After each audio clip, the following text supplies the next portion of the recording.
l'Iran est en train de faire exactement ce qu'il avait promis.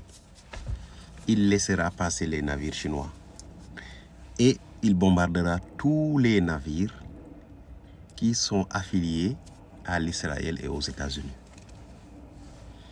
Et il l'a exécuté. Un navire américain, un pétrolier américain, un pétrolier thaïlandais aussi ont été bombardés.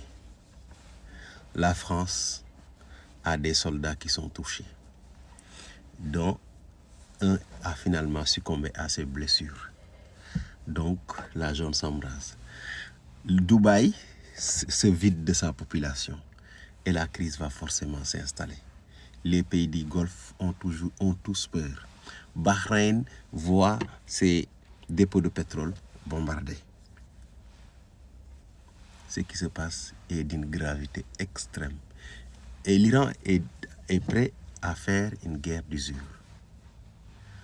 Une autorité israélienne a dit qu'il faut se préparer au pire. Parce que ils savent que les jours à venir ne seront pas faciles, vu l'intensité des bombardements. En Israël, malgré la censure des images, on parvient toujours à avoir des fuites de certaines vidéos qui prouvent réellement qu'il y a une destruction massive et il y a beaucoup de morts, malgré la censure. Donc, la guerre a débuté depuis bientôt 15 jours, ou bien depuis 15 jours, le 28, bientôt 15 jours, mais l'Iran tient. Les États-Unis ont vu que leur plan ne marche pas, parce qu'ils avaient pensé que ce serait une guerre éclair.